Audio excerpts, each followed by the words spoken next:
mag-isa tayo. Sakitan na si Mami.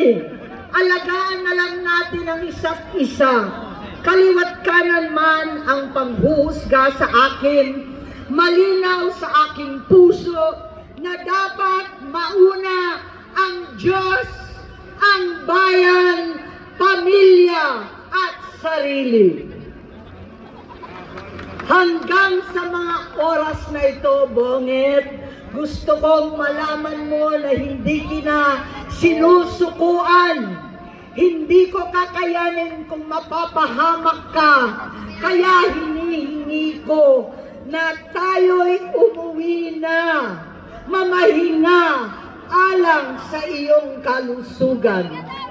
Kaya ko mabigo at mawala sa iyo ang posisyon, pero hindi ko kayang mawala ka sa amin.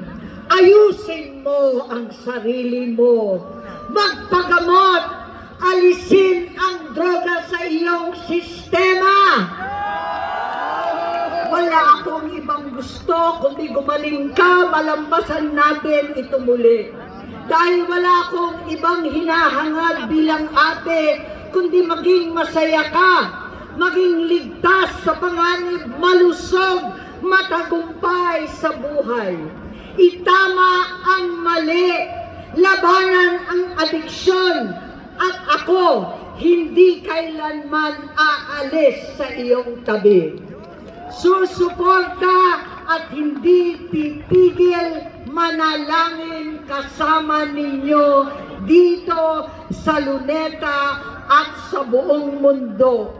Dahil iyon naman ang tungkulin at ibig sabihin ng salitang kapatid, kapatid, mabuhay kayong magkakapatid. Maraming salamat po, Senator Amy Marcos.